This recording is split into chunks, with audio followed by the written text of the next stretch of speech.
السؤال اللي بيوجع بجد ولازم تسأله لنفسك في عز هدوءك: ليه أنا لسه متمسك بالشخص ده بالذات؟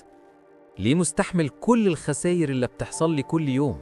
خسارة كرامة، خسارة صحة، خسارة وقت، وبخاف بس من كلمة واحدة اسمها الفراق.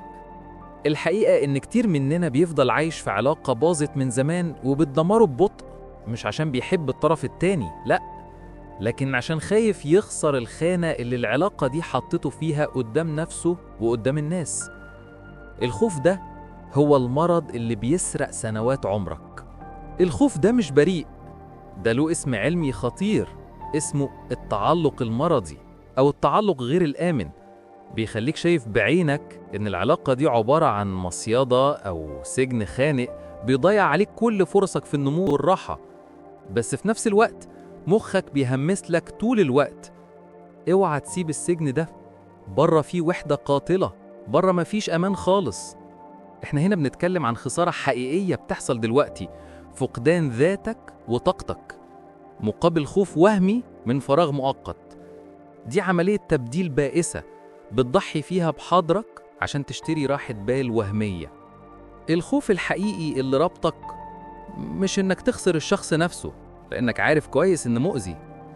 الخوف هو إنك تخسر الدور أو القيمة اللي وجوده بيديها لك. أنت خايف من الهجر، مش عشان هتفتقد ضحكته أو كلامه، لكن عشان وجوده المستمر بيثبت لك إنك شخص مطلوب أو شخص مهم أو شخص كفاية. وجوده ده بيطبطب على الطفل الداخلي اللي جواك، اللي لسه عايش على فكرة إنه لو سابوني يبقى أنا ما عنديش قيمة. وده اللي بيخليك تتنازل عن كل حقوقك الأساسية ببطولة مزيفة عشان بس تفضل في خانة الاحتياطي. التعلق المرضي ده عبارة عن آلية هروب خطيرة. انت بتهرب من مواجهة حقيقة مؤلمة، انك محتاج تشتغل على قيمة نفسك لوحدك. فبدل ما تقعد مع نفسك وتطمنها وتبنيها وتقول لها أنا كفاية من غير أي حد، بتجري وتستخبى في علاقة مؤذية، عشان العلاقة دي بتشتغل زي ضمادة سريعة بتخبي الجرح الخوف الداخلي. طول ما الضمادة دي موجودة، طول ما الجرح ما بيخفش وما بتتعالجش من أساس المشكلة، فجأة بتلاقي نفسك مدي قوة سحرية لشخص هو أضعف بكتير منك، بس أنت اللي خليته هو مصدر قيمتك. الخوف اللي بنتكلم عنه ده هو فوبيا الهجر، ودي عادة بتكون مشكلة ليها جذور قديمة جدا في الطفولة. ممكن تكون ناتجة عن إحساس متكرر بالوحدة أو خيانة ثقة سابقة. بسبب الجذور دي بتحس لا شعوريا إنك لو سبت العلاقة دي هترجع تتكسر وتنهار من أول وجديد، كأن حياتك كلها هتبوظ.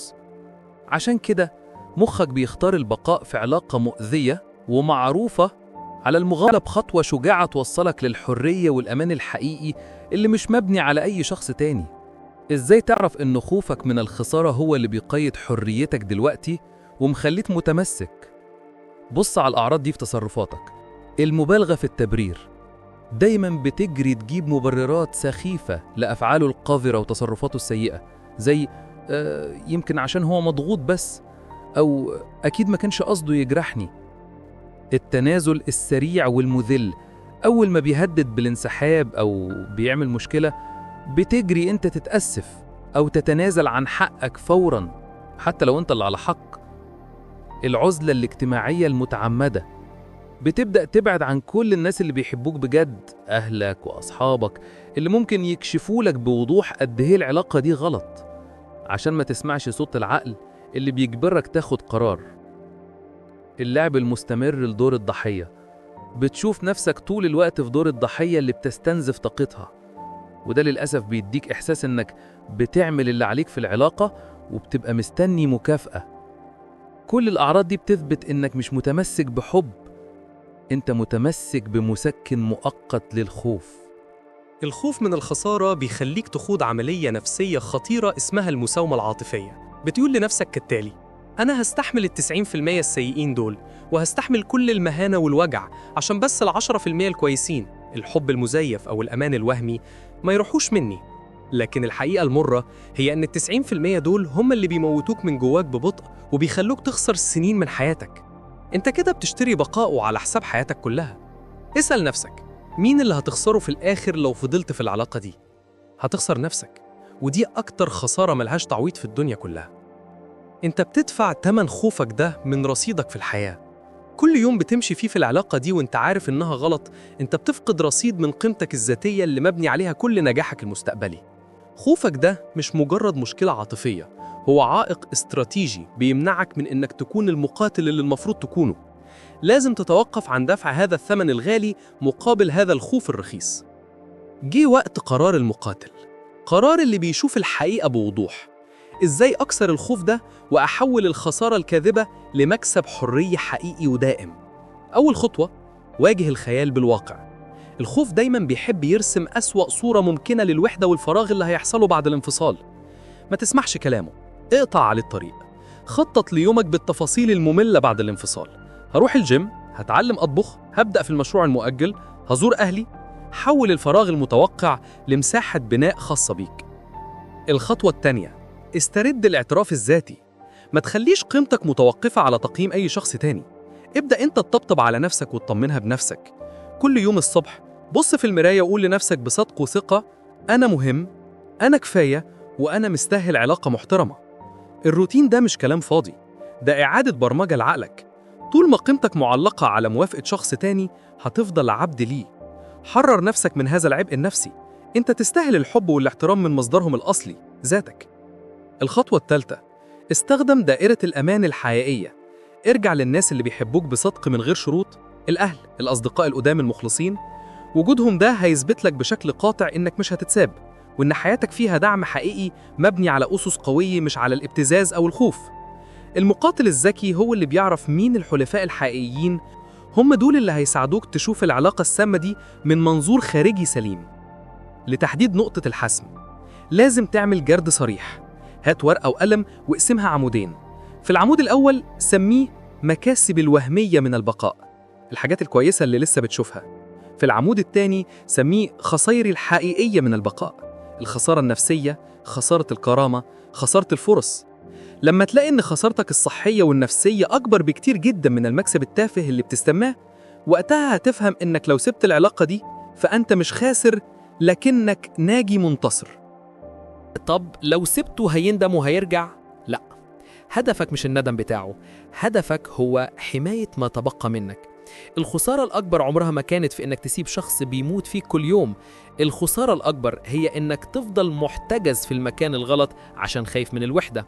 الوحدة مش فراغ مخيف، الوحدة هي فرصة عشان تشوف نفسك بوضوح وتدي لنفسك كل الحب والاهتمام اللي كنت بتستناه من أي حد تاني. التحرر من الخوف ده بيحتاج وعي لحظي.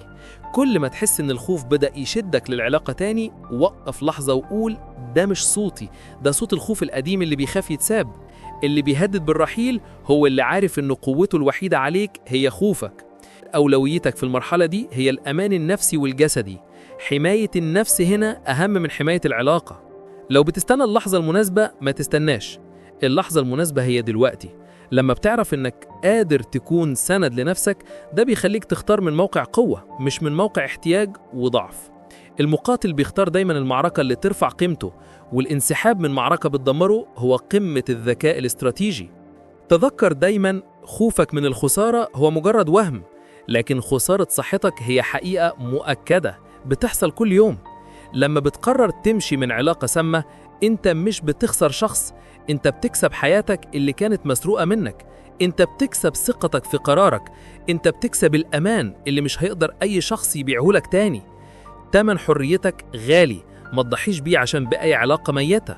النهاردة عرفنا إن الخوف من الخسارة هو في الحقيقة قناع بيغطي خوف أعمق من الهجر اللي بيخليك تتمسك بعلاقات بتموتك بالبطيء.